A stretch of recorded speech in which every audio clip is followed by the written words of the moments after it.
I got this. 100,000 pesos. Nasuswertehan lang po ako talaga kapag dun sa mga malalaking price. Congrats her. Si Eloisa, sumali rin sa pag-promo ng soft drinks. Naka 28 code lang ako noon. Kinabukasan po, may tumawag na sa akin. At umawur pa ang kanyang swerte. Ang napanalunan lang naman niya kasi, brand new car. Masayang masaya po para po A brand new car. minsan na rin daw nanalo ng bagong motorsiklo. Speechless. Isn't that like a Paper Mario Comic Splash ref? Kaya napapasana ko talaga. Kung susumahin lahat ng kanyang nakubra.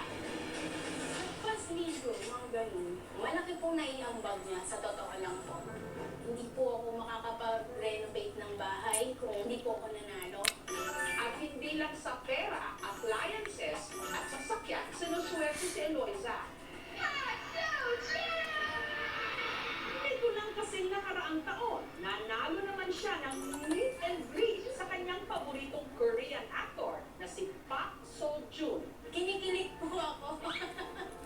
Kasi parang ang gwapo-gwapo niya, tapos ang sweet-sweet niya, tapos yung way niya na magsalita, parang ang gentleman niya.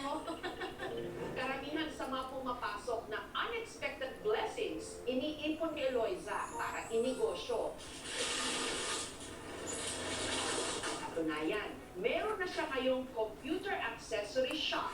Masaya na ako sa isang buwan, may panalo ako. Pero mas masaya kapag marami. Parang libangan. Pag walang customer, sali dito, sali doon. Sa kanilang shop, may nakaredy ng kahon ng sobre para paglagyan ng entries sakaling meron na namang bagong raffle. At meron din daw siyang mga sign. Pag maraming langgam na itim, sign po yun na it's either pera, basta may magandang mangyayari. Lalo-lalo na po yung paru-paro. Pag may dumada pong paru-paro sa loob ng store, may blessing talaga na dumarating. Pero kung ang nanay ni Eloisa na si Clarita ang tatanungin, kaya raw swerte si Eloisa sa raffle. Dahil sa isang bagay na inabot sa kanya nang nagpaanak sa kanyang kumadrona. Nung pinanganak ko siya, may supot po. Binigay po sa akin ng aking midwife. Sabi na nanay, ito ay pag-iingatan mo at ito ay swerte. Nung iniluwal niya raw kasi si Eloisa, nakabalot pa raw ito sa placenta o inunan. Tinago ko po yun. Binalot ko pa po. Ilagay ko po doon sa table ng aming may yung cashier, yung parang cashier paluan ng pera. Nung tinatabi ko po yun, ang ganda po ng negosyo ko. Tawag na dito ang fecal sac, no? Parang sako ito na pumuprotekta doon sa baby. Intindi ng lahat na kung ikaw ay may placenta, nung ikaw ay baby pa, ibig sabihin ay swerte ka o siswertihin ka dahil nga protektado ka. Walang swerte, umalas doon. It just happens. No? It's a coincidence. Kumbaga yung parang... Actually, I'm cracked at this game already. Kasama din yung placenta na nandun sa loob. Can't wait for day 8. Rare. At ang swerte raw ni Eloisa, di umano, na ipapasa kung sino man daw kasi ang pudyukan ni Eloisa na sumali sa raffle. Biglang buenas din daw, gaya ng kanyang mister at tsuhin. Sabi niya, sabi ka, para sa akin din to. Nag-try kami ng mga 7 pieces. Tapos yun, nabunot naman. Work na ng vacation. Tinawag lang niya ako dito, pinunan ako retrato. Hindi ako umaaso ng bihintay. May tumawag na lang sa akin na, Sir, nanalo po ngayon ng groceries worth 5,000 sa loob po ng isang taon. Kahit paraw si Clarita, hinikayat ni Eloisa na sumali sa Guess to Win promo ng Family Feud. Hindi po ako umaasa na ako nananalo. Kasi kahit anong sinalasali ako, hindi po ako nananalo. Hanggang sa nakita na lang daw ni Clarita ang kanyang pangalan sa screen. Yeah, that is mean. O napanalunan, tumataginting na 20,000 pesos. Kung mari-mari pangalan mo nandun sa TV, hindi namin ini-expect yun na yun ay mananalo. Theoretically, may the rule of probability, syempre, doon na mag-entry ka, tomorrow's chance of winning, ay science, it's all chances talaga. In terms of luck, siguro na sa atin na yan, Swerte man daw sa raffle si Eloisa, pero para sa kanya, mas swerte siya. What was day 1? I actually gotta do that. Lalo na po sa magulang nanay ko. Siya po yung nagtaguyod sa amin. Naging ama, ina. Opo, siya po. Orange does. Kaya thankful po ako sa nanay ko. Kay Lord po na siya po yung binigay ng magulang sa akin. Doon pa lang po, swerte na. Tsaka po sa asawa ko, sa anak ko. Ayun po talaga mga swerte ko po sa buhay. Iba ang nagagawa ng raffle. Bigla tayong nagiging prayerful, hopeful, at kahit pa, delulu. Yung tipong abot kamay mo na ang premyo sa utak mo. Todo manifest, mabunot lang na winner! Susunod, paatras na kayo. Hinigasin buhaya na matagal nang kinatatakutan sa Patarasa, Palawan. Nahuli na. Pero tama ba ang pagtrato sa kanya? Pinahuli lang kami ba? Sinsiro lang kami. Nakita namin na may mga sugat ng buhaya, taas ng stress factor sa buhaya. Susunod, binatang na sobrahan ng mobile games. Nagwawala siya, ma. Patira po rin. Nawala sa sarili. Tinari namin siya kay inasaktan din niya sarili niya. Sakit kayo. Buutan din bataan. Promise yan? Lagi lang umiiyak. Gusto ko siya kiyakapin. Hindi na siya natutulog, hindi na kumakain. Naadik sa online gaming. I'm gonna disconnect it. It's gonna disconnect, so I'm gonna leave.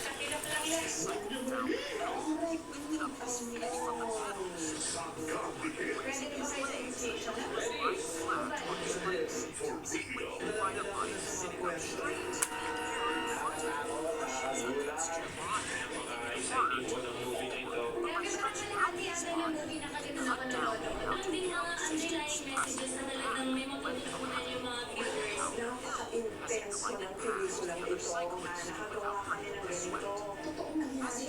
Sigurado po, matatakot ka. You know, I think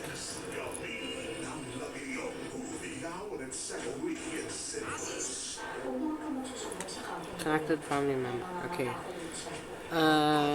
Where? Tutupad ba siya sa usapan? Cruz versus Cruz. Lunes, 3:20 p.m. Wait. Memories! Eh, nung biglang umulan, tapos, Buti na lang may dala akong payong doon. payong ko yun. Sure ka? Sure Who ako. is it? Ito. Simot Sarap Stories for 50 How do I open it? Huh?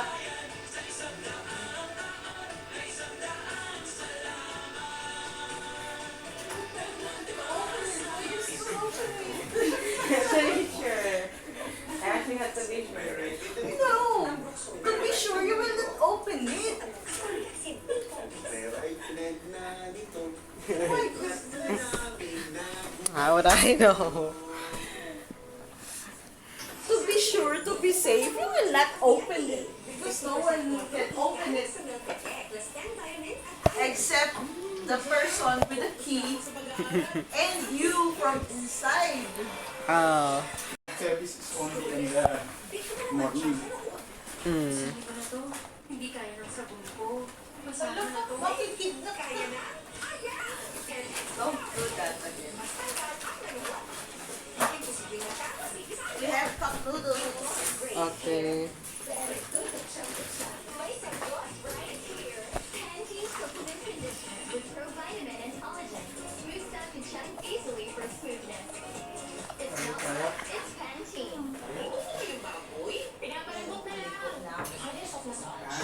Para makaligo. Buti na lang, may perfecto na. Wala ka nang iisipin. Pero sa kanila. Ha?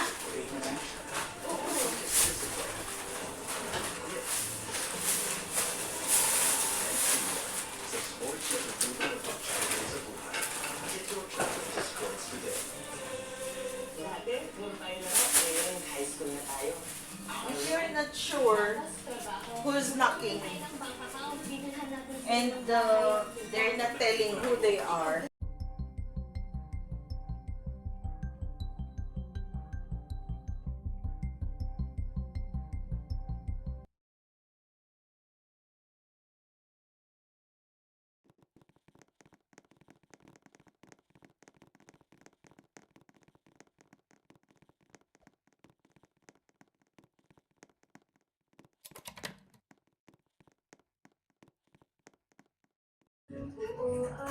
Okay.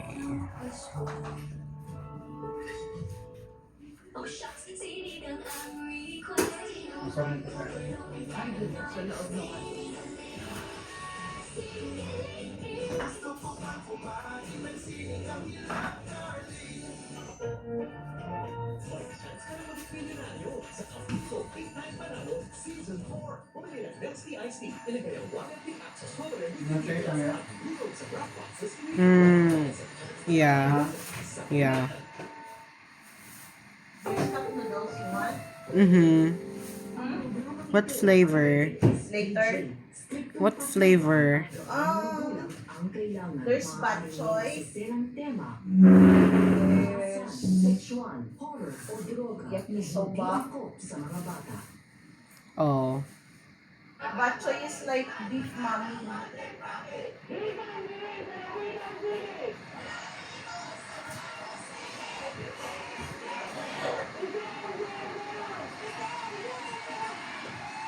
Yakisoba is like pancit pala.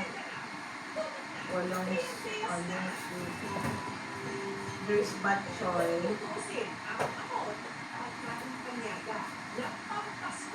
Pancit canton pala yung isa. Yung yakisoba. Parang fried noodles. Ang puso dito sa Sagada sa Mountain Province.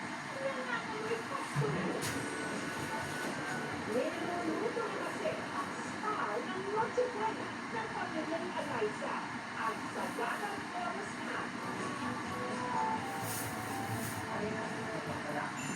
Sa commercial camp, mas nabusisi ang itong gawin. Kaya kung saan pa sa mga piraso lang daw ng Forest Camp ang naibibenta nila kada taon. Ito po ay handmade, artisanal, at hindi po siya minaguli or extenders. Ang pag-smart po kasi dito sa Sagada ay parang tradition.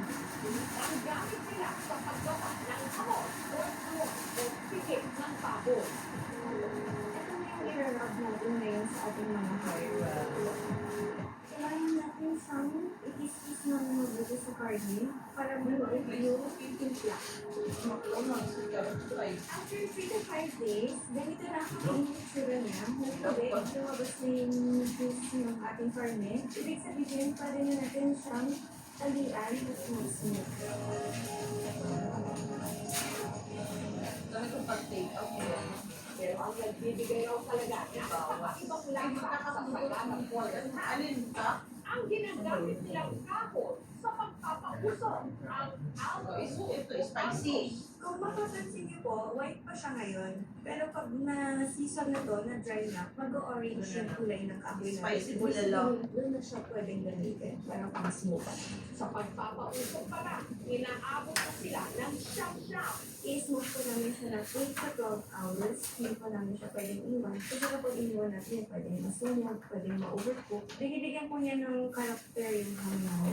Nagiging balanse yung timpla. Kada kilo ng Sagada Forest Ham, 1,100 pesos.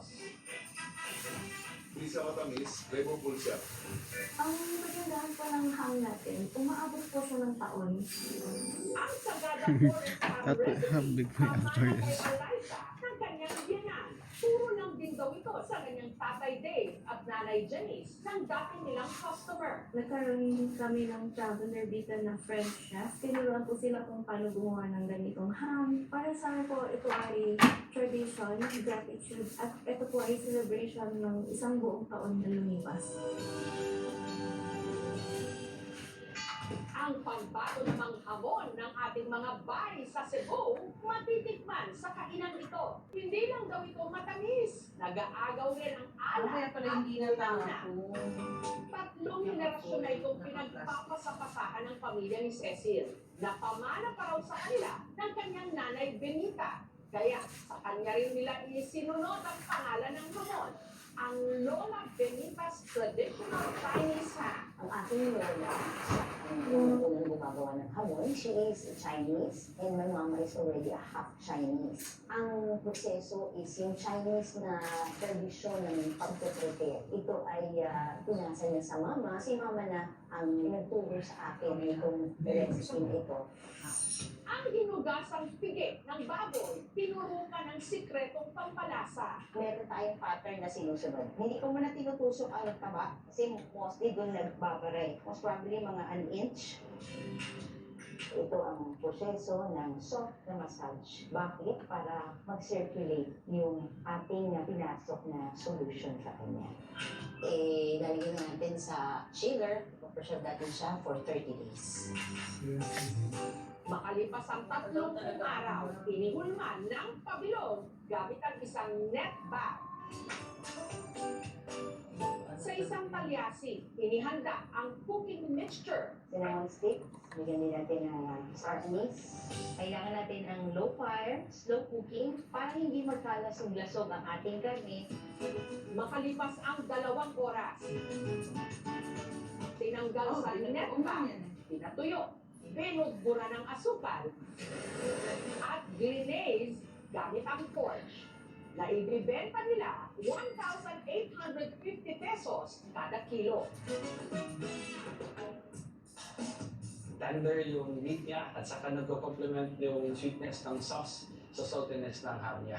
Mahigit 4 na dekada na raw ang tanda ng recipe nito. Pero ang pagmamahal ni Lola Benita sa kanyang mga anak at apo, lasap pa rin ng mag-anak hanggang ngayon dahil sa pamanang hamon. Hindi ko kayang basta lang isang tabi yung ipinamana niya. Kaya nga, yun ang bilin ko sa anak ko, na pag-ingatan mo din kasi ito ay legacy ng iyong lola.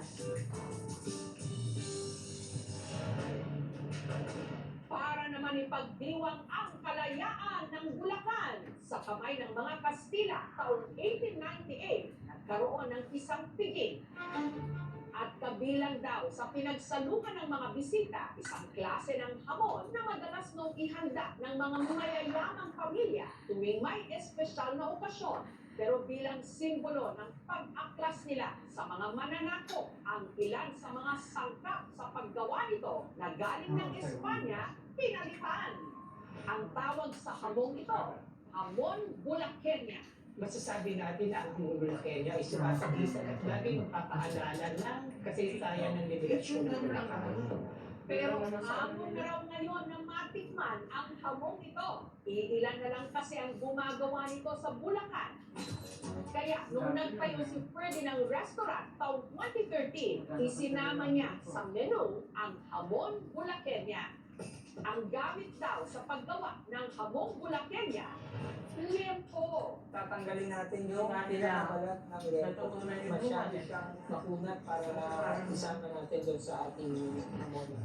Binudbura ng uric salt, sunod na i-marinate sa pineapple juice at beer o serbesa. Nakakapagdagdag to ng kakaibang lasa at sarap doon sa ilang lumang kaluto. Iguwiwer natin siya for 3 days.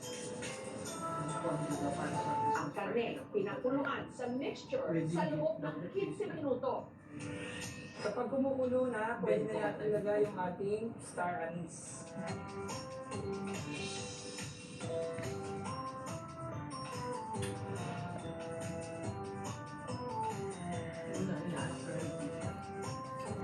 Binudbura ng asukal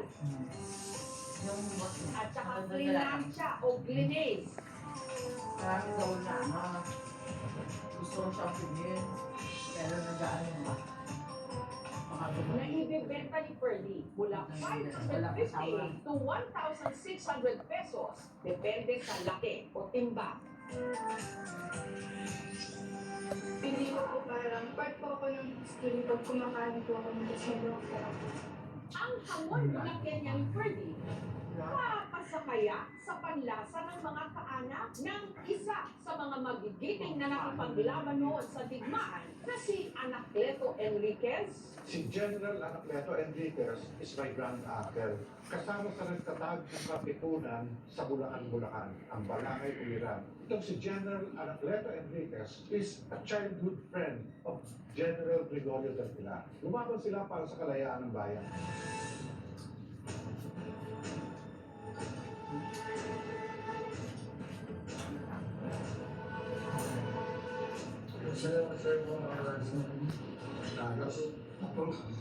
Mas masarap ang pagkain pag alam mo yung kwento behind it. Na-appreciate mo tuloy. Paso.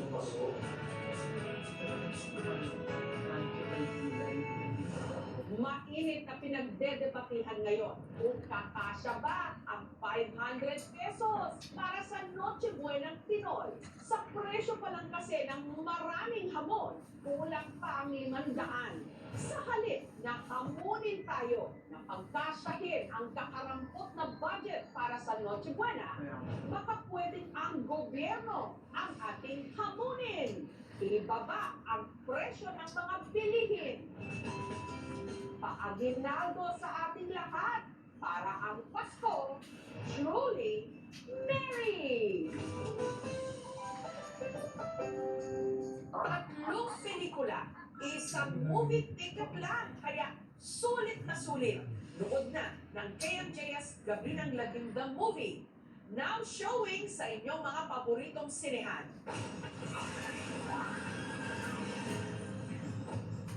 Hindi kayo mag-disappoint sa babayaran nyo kasi napakaganda talaga.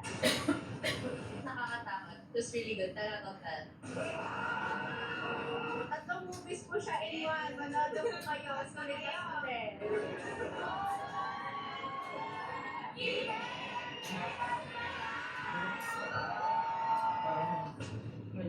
Lasa ng kalamansi. Buhayang wanted. Matagal nang pinaghahanap ng mga residente. Nahuli na. Hindi sa gobyerno ha, kundi yung nasa Bataraza sa Palawan.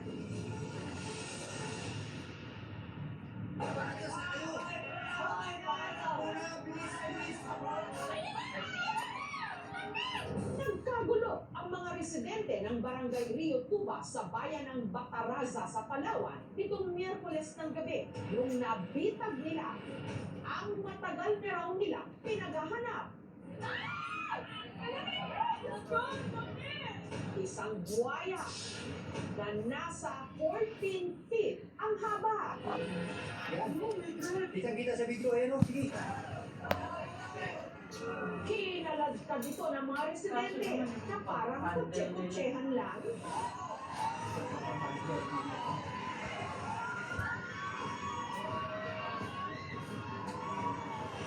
Ang buhayang ito raw kasi ang salarin sa pagkawala ng kanilang mga alagang hayop. Kinakain na rin po kami ng buhaya po. Ang mga alagang aso po namin ay kinakain ng mga buhaya. Gawin ng tama ang paghuli kung hindi lagot kayo. Kawawa yung mga buhaya dyan. People are invading their territory, tapos pag nagkaroon ng mga incident, they blame the frogs. Sa ganitong sitwasyon, masasabi nga bang makatuwiran ang ginawa nilang paghila-hila sa buhaya? Ano yan? Amokin. Miyerkules ng gabi, nung may napansin daw si Stephanie sa ilog. Akala ko po kahoy lang, biglang gumalaw siya. Nakita ko po yung buhaya na kangahan po. Ang pakay raw ng buhaya, ang aso ni Stephanie. Kaya niya na po yung aso. Ay, parang Lagi puro na lang ano, po ng puro daga, puro dugo yung aso. Dinagat nga.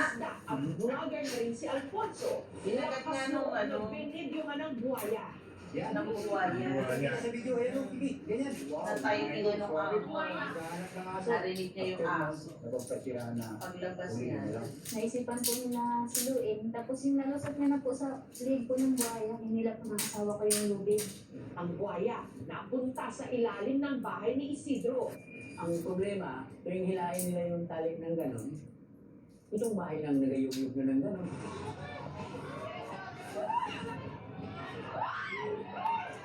Ito mga idol, sinilo ko na. Pinapatakbo namin sa malayo para yung mga bahay hindi masira.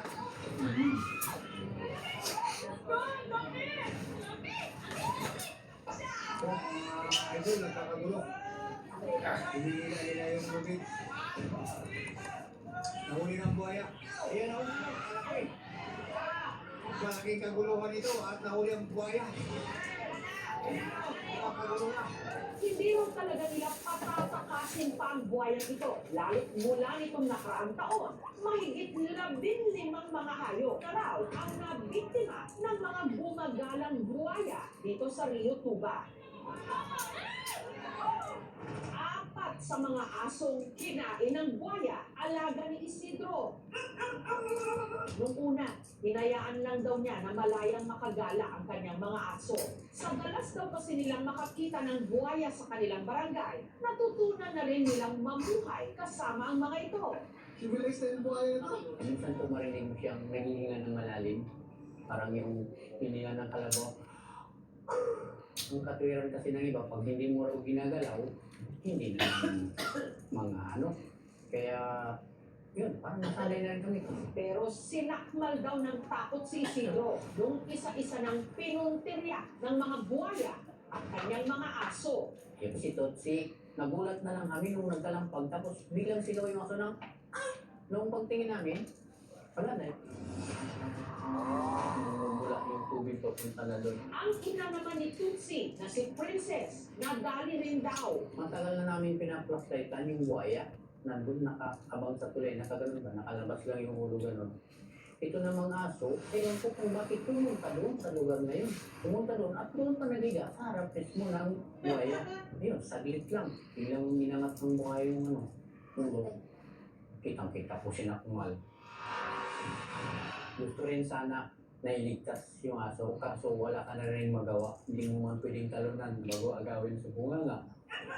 At hindi na lang daw mga hayop ang punterya ng mga buhaya, pati na tao. Nito ng Oktubre, nabiktima ng buhaya ang pinsan ni Reynalyn na si Leonardo. Bigla raw itong sinakmal sa ulo habang ito'y nagpapahinga. Padaon po, doon po talaga sila mismo sa pier. Hindi pa rin kaagad nahanap, ma'am. Hanggang nakita na lang nila ang katawan ni Leonardo sa bakawan na wala ng buhay. Hindi po talaga namin sa kalay na ganun ang mangyayari sa kanya. Kasi, mahirap mag-isip, ma'am. Masakit pa rin po hanggang sa ngayon. Kasi, Where does this siyempre, go? dahil sa buhaya, nawala yung buhay niya. Kaya ang napag-initan nila kamakailan lang. Ang higanteng buhayang ito na kanilang na-corner at hinila sa pampan. Sasakmalin niya na po yung aso. Pag sinsilok sa kanya yung buhaya, kaya niya yung aso.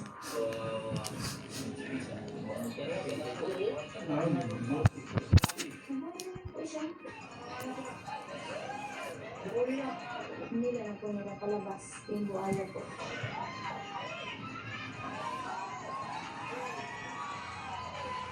Hanggang yun na nga, parang kotse-kotsehan lang nila ito. Pinalagkad.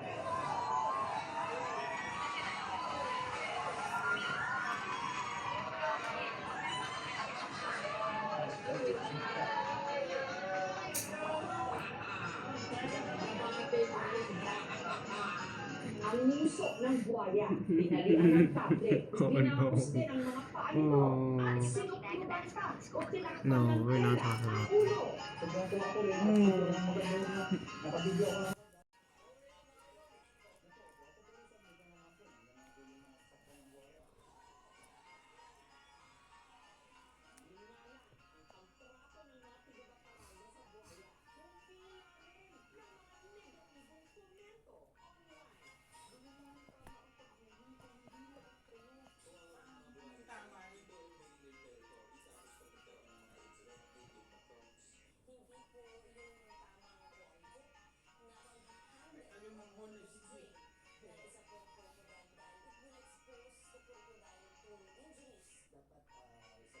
Marami na rin doon, marami na rin pinag-report sa munisipyo o and then sinusunod pag sa PCSB para puntahan namin yung area at i-assess.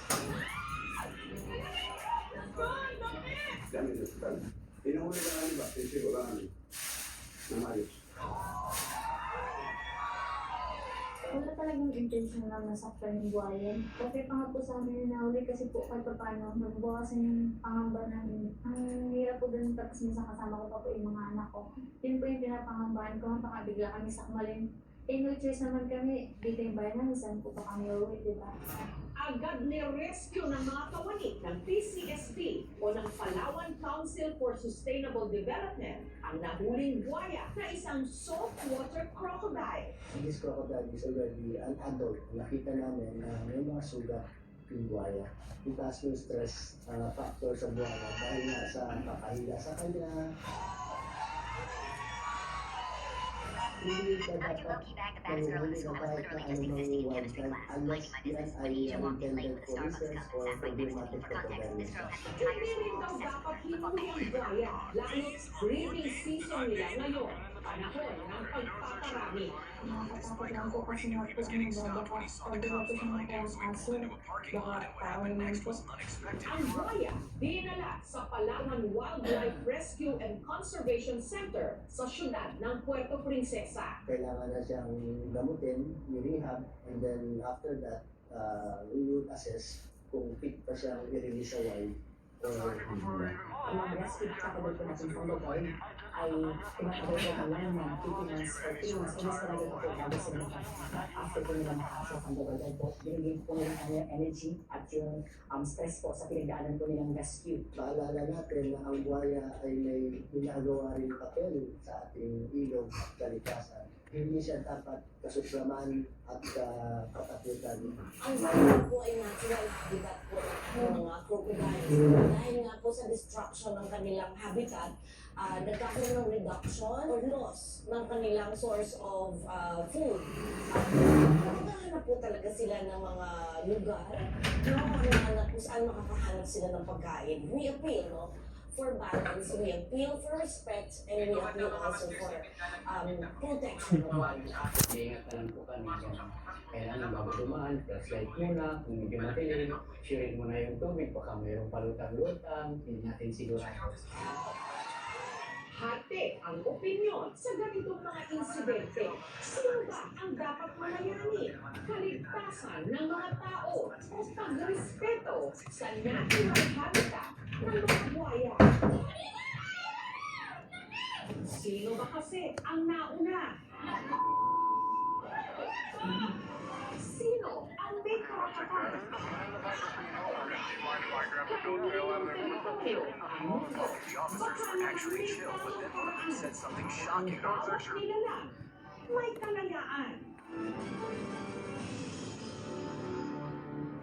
3 pelikula, isang movie ticket lang, kaya sulit na sulit. Lukod na ng KMJS Gabi ng Lagimga Movie. Now showing sa inyong mga paboritong sinehan. Hindi kayo mag-disappoint sa pagbayaran mo kasi napakaganda talaga. Nakakatakot. It was really good talaga.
Oh God.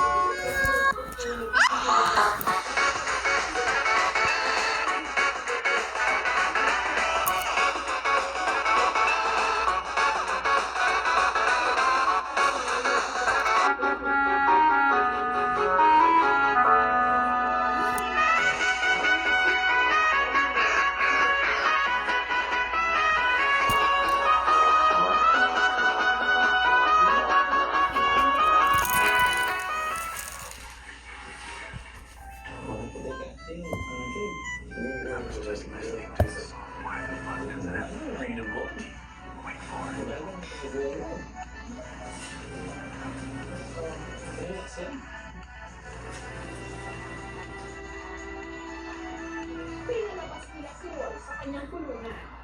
Yun nga lang, bigla itong tumakbo.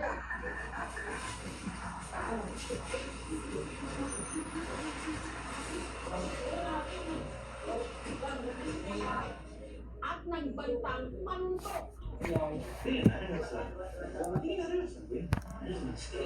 Kaya muli siyang ibinalik sa kanyang kulungan.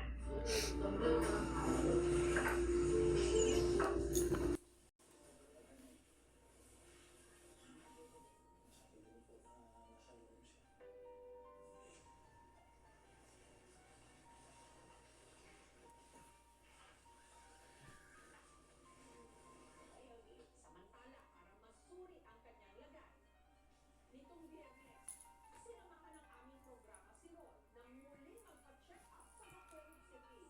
Si Roy, posibleng may schizophrenic disorder, kondisyon sa pag-iisip ng tao na nakararanas ng hallucinations at delusions. Tamaan na yung kanyang mental illness. Paano din na yung mental illness din? Na-trigger po yung kanyang condition kasi hindi po maganda yung lifestyle niya. Sa paglalaro niya ng online game, napabayaan niya ng kanyang sarili, napabayaan niya ng kumain, what they need is treatment. Wasn't an Undertale. Magagamot yung kanilang illness. Nirefer ko na sa hospital para siya Oh no. Kung ikaw na sa upulan, nai-abot siya, kaya mo kami, ay paano, lumano ng pakiramdam kasi yung pag-asa ka pala, nagagamit siya. Sa ngayon, hindi kami talaga pinisyo ng photo. Hanggang sa ngayon siya, Maglalaro po ng online games, hindi po siya masama as long as alam niyo po yung priorities, tapos hindi po napakumbaya yung sarili natin. Magagawa niyo pa rin po ng way na ma-manage yung time, saka ano lang po yung paglalaro. Pampalimbag lang po, ganun dapat responsible po kaya. So, kailangan talagang mag-impose ilang oras yung paglaro, 1 to 2 hours is enough na.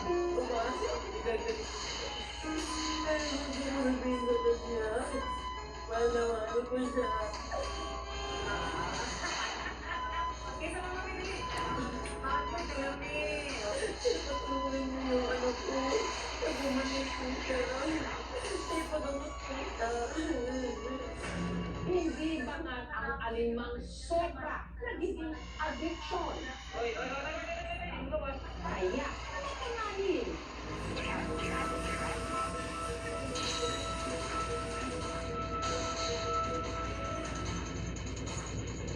Tatlong pelikula, isang movie pick-up lang, kaya sulit na sulit. Liit na, Dangerous, the movies. Now showing sa inyong mga paboritong sinehan. Hindi kayo mag-disappoint sa babayaran nyo kasi napakaganda pa rin. Nakakatawa. Just really good.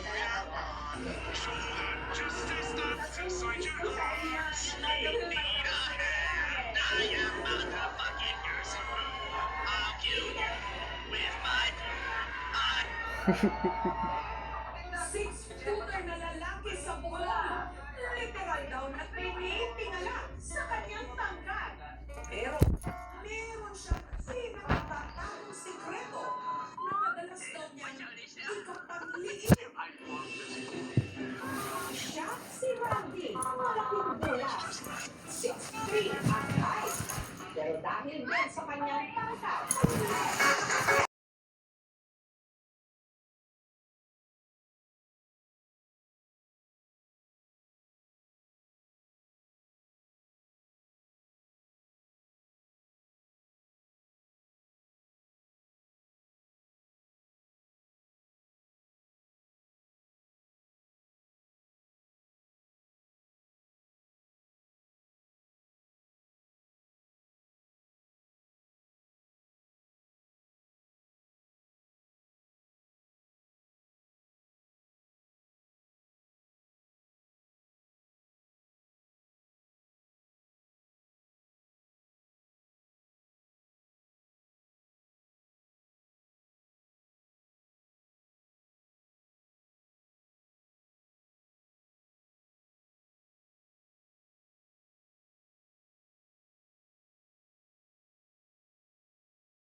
Undertale is so good.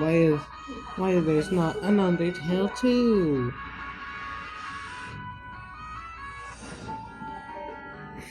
Wala siyang Adam's apple. Hindi rin masyadong tinubuan ng buhok ang kanyang katawan. At Oh god, I love this. Hit me.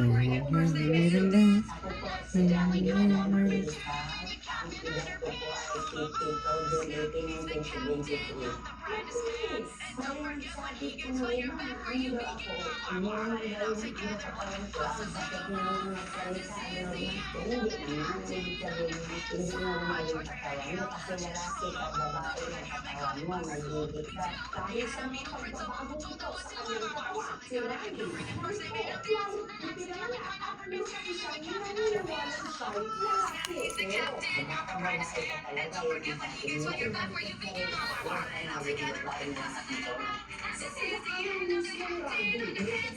tinanggap ko talaga yun. Doon talaga ako nagilong. Dinusuotin ko sa babae din talaga. Nagagandaan ako sa damit ang babae. ang walong mga Kamay to sick.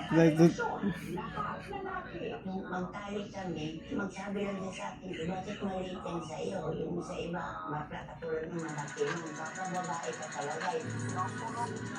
para mabigyang linaw ang kanyang mga tanong. Minsan na lang siyang nagkakonsulta sa doktor. Sabi ng doktor, lalaki na talaga ang ano ko, pero ano ko, katawan ko, nagtaka ako bakit babae. Sa kanyang paghahanap ng kasagutan sa kanyang tunay na kondisyon at kasarian, si Randy napagpag dito sa bayan ng Binyaw sa Bohol, kung saan nakatira ang kanyang pinsan si Ana Rose. Nagulat ako, di ba, pag nakikita tayo ng ari, parang hindi tayo makastraight ng tingin. Eh, sa kanya parang tinitingnan kita ng kasi parang ano lang siya bala. Sabi ko sa kanya, nakaihi ka pa rin ba?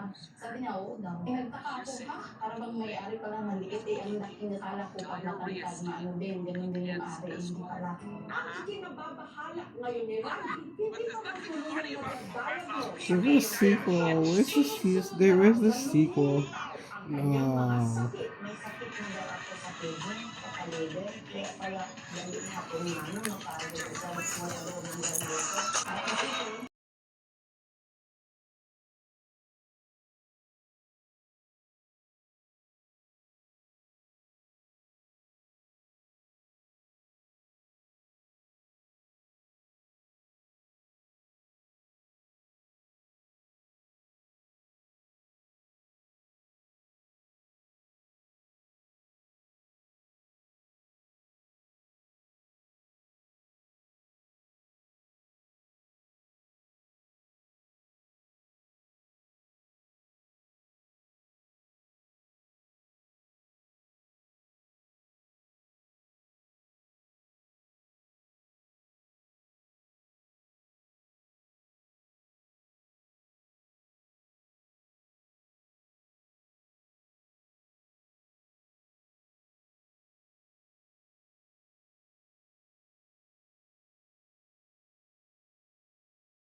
the normal boy and the normal girl.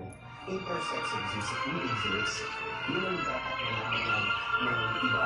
And we can be more than as ganun. Sa publiko, dapat magkaroon tayo ng proper information dissemination. Doon napapasok yung na nakakita ka ng litura na hindi ka may nakakalala na kahilibilo. Para kahit pa ano, matulungan si Randy sa kanyang pag-aral-aral ang local government unit ng BIA. You want to meet Trina? Of course. I'm from the future. I know what happens when you leave them there.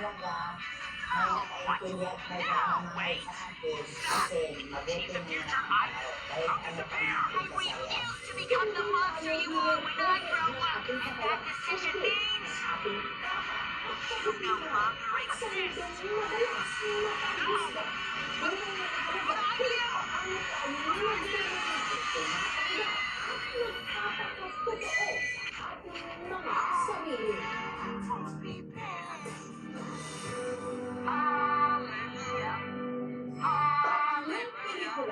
Isang movie ikaplan kaya sulit na sulit. Loob na ang KMJS Gabi ng Lagimgang Movie. Now showing sa inyong mga paboritong cinema.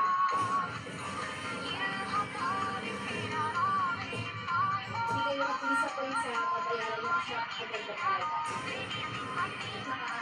It's really good. I love that. At kung gusto sa inyo, pwede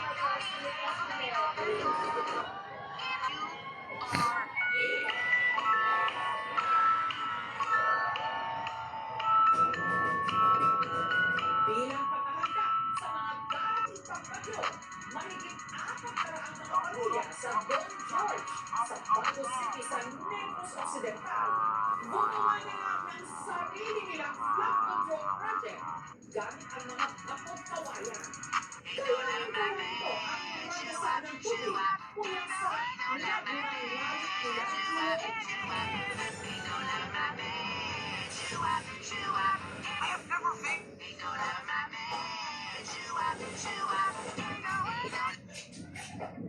Puspusan ang paghahanda ngayon ng mga tiga-barangay Don George Araneta sa Bago City, Negros Occidental.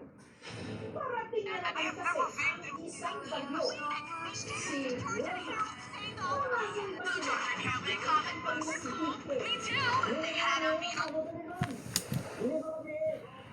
Nasira sa pagdaan ng sunod-sunod na mga bagyo at hanggang ngayon, hindi pa rin naaayos.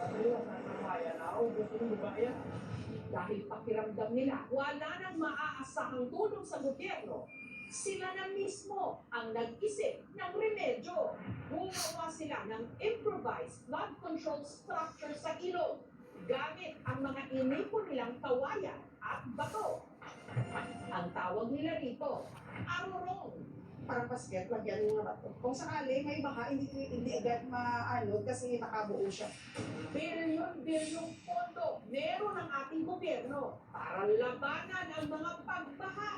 Pero ang mga kababayan natin, kahit matanda na ako, tumutulong pa ako para medyo sa kasama namin yung hindi na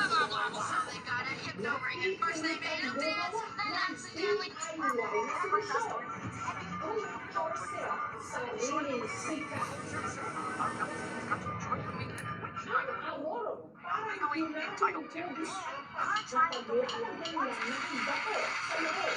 Ito ang titigil sa maraming basang tubig sa aling bumaga. Dahil ito sa mga kawayang pinakay rin ng baha.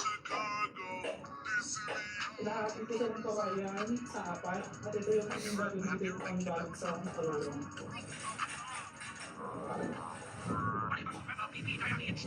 Pinagkabisa namin yung kawayan para hindi matumba. Nang naitayo na nila ang haligi, sinunod ito ng mahabang pinagkinis na kawayan. Kailangan ng magsalitaan para maging matibay, parang naghahabi lang. Matapos ang kalahating oras, nakabuo na sila ng isang aroro. Pinagtulungan nila itong ulipat malapit sa nasirang dike.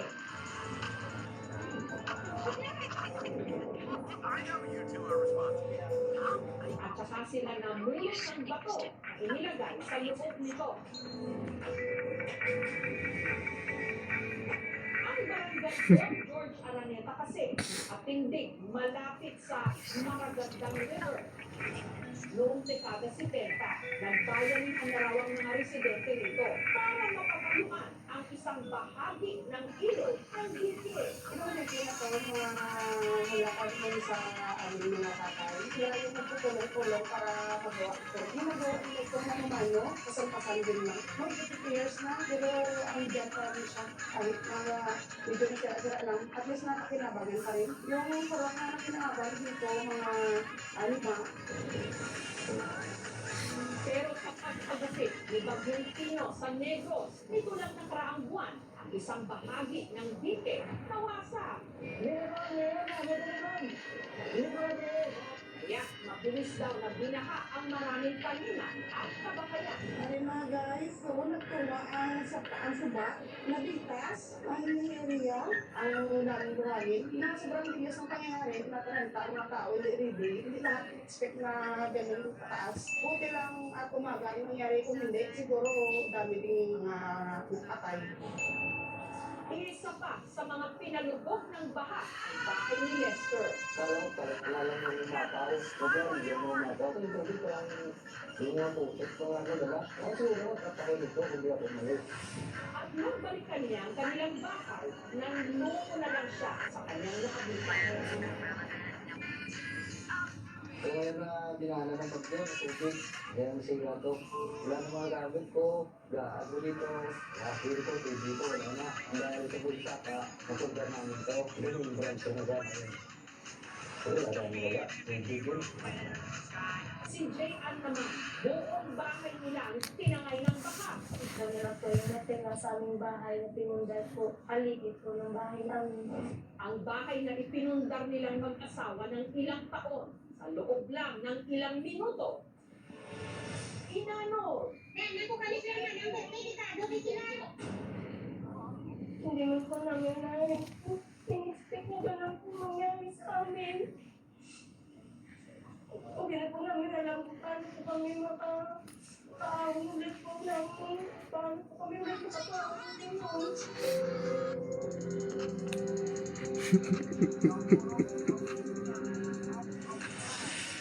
Si Leia naman at ang kanyang mister, bangungot ang inabot nung silang mismo. Ang tinangay ng baha. Diyan ako nakakapot sa suwa. Kaya kung nakadito ako, di wala na ako. Pakain ako ngayon. Masakit talaga. Ilang araw ko hindi nakatulog sa isip kung paano naman kami magano ng buhay namin. Pag makita ko ng mga tubig, yan natatakot na ako. Kaya ganun na lang daw ang takot ni na Lester, J.Ann at Leia. Nung ibalitaan nila, meron na namang paparating na bagyo sa Negros. Nakagato ako ngayon, hindi ko pumiwasan na mga pinagmatuloy. Dahil dito, hindi na raw sila nagpatubili pang tumulong sa paggawa ng mga arurong sa ilog. Nasya na lang daw nilang pag-asa kung sakaling magkaroon muli ng grabing pagbaha. Dahil matanda na ako, nagtutulong pa rin tayo sa bayan dahil kami magyaan na nandito pag hindi namin ito ginawa doon. Ang paggawa ng aruro, ideya, ni Cecilia, Hindi siya pwede na para mas madali, para mas buo yung matok. Kasi tayo kami na mahirap ang gawin. Ay, para sa mga kalap na gawa namin kasi wala na nakitulong sa amin. Parang maawa ko sa amin. Wala na nakapasundo sa amin. Pero, meron na. Tumulong sila. Sabi ko sa kanila, sa kanya may dumating na biyaya kahit konti. Makatulong din sa inyo. Ang pamunuan ng barangay, bumaw nga rin ang paraan para mas lalong tumibay ang mga aruro. Barangay sa city, na Bako, sinagyan natin ng mga material galing sa ilog para galing mas tumibay. Kundi na halimbawa na lumaki rin yung tubig, hindi na basta-basta na masira. May pondo naman daw sana ang barangay na pwedeng gamitin sa mga sitwasyon katulad nito. Yung nga lang, bukod sa kakarampot, Hindi pa raw nila ito magamit dahil sa unliquidated budget di mano ng nakaraang administrasyon ng barangay. 1.2 million allocated hanggang ngayon. Kaya hanggang ngayon na nakakaroon tayo, nakakasukan tayo. Pwede natin magamit ito para sa DP zone na nasira. Kahit pa paano, malagyan natin ng simento yan dyan sa mga bato para kapag-tibay na naman sa previous administration. Ilang ka na natin nila tinatawag, pero hindi na pumupunta dito. Sinubukan namin una ng pahayag ang dating kapitan ng barangay pero tumanggi itong magpa-interview dahil meron daw siyang sakit. Nalaman ng aming team na hindi lang pala ang mga taga-barangay Don George Araneta ang dumiskarte para hindi sila anurin ng baha. Sa barangay Binubungan na nasa gilid din ng Maragaldang River, nasira naman ang kanilang kulat kung nakagupit din si Bagyong Pino. At para raw makatawid ang mga residente, bayanihan na rin sila para makagawa ng kawayang kulat. Kung totoo sila, hindi kami dapat ang gumawa nito kasi may gobyerno naman tayo. May gobyerno naman tayo na maraming pera. May gobyerno naman tayo sana natutulong. Pero ayaw namin maghintay. Ang gobyerno, kumbaga, kailan pa. Samantalang ngayon, kailangan namin gumawa ng kami ng sarili namin. Pinuntahan ng aming team ang local government unit ng Bayan City para kunin ang kanilang reaksyon. Kinag-keep from that sentiment na pinapabayaan ko sila. Hindi ko naman pumusisi sila. Hindi mo naman po sila napigilan na they will take action on their own soul. Kasi kung we have to evaluate all the infrastructure na nasira, cannot immediately dispatch a budget even Yes. saving important. Wait, I'm doing something. It's already 9:30. As far as I know in that area, wala pong project na pag-control. Siguro as far as we have the... Maybe we will go early tomorrow. Wait. Mag-break ka na naman dyan.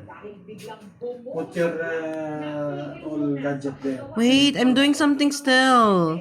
And also your eyeglass. Bukas na bumalik naman dito.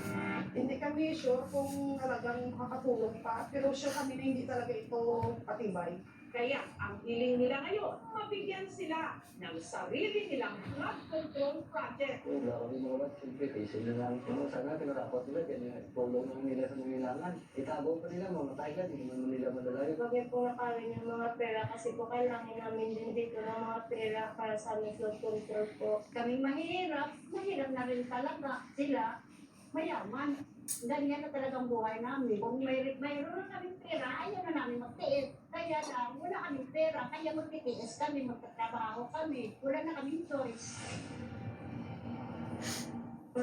Ang ibang distrito, kakarampot o halos walang budget ang mga proyekto. Sa ibang lugar naman, iba-iba. Sa inilabas na listahan ng PCIJ o ng Philippine Center for Investigative Journalism kamakailan, makikita ang 15 mga distrito na nakatanggap di mano ng lion's share o pinakamalaking parte mula sa espesyal na pondo ng DPWH. At ang nanguna sa listahan, ang unang distrito ng Ilocos Norte, kung saan ang tumatayong congressman ang presidential son, Sandro Marcos. Sumunod naman sa kanya ang Leyte 1st District, na distrito naman ng pinsa ng Pangulo, ang dating House Speaker Martin Romualdez. Sa PCIJ report, binansagan sina Congressman Marcos at dating Speaker Romualdez bilang pork barrel kings. At ang tawag daw sa pondong kanilang natanggap, allocables, na ayon sa PCIJ report, ang siyang bagong anyo ng pork barrel. Kahit pa matagal nang nagpasya ang Supreme Court na illegal ang pork barrel. Ang non-allocables, pondong hindi raw pwedeng galawin. Halimbawa, mga pasweldo. Ang allocables naman, pondong inilaan sa bawat distrito na gagamitin sa proyektong pipiliin ng kanilang congressman mula raw sa tinatawag na menu ng DPWH. Pwede itong ilaan sa pagpapagawa ng kalsada, mga building o hindi kaya flood control projects. Ang problema, ang allocables, hindi pantay-pantay sa lahat. Mula 2023, ang napunta di mano sa distrito ni Congressman Sandro Marcos, 15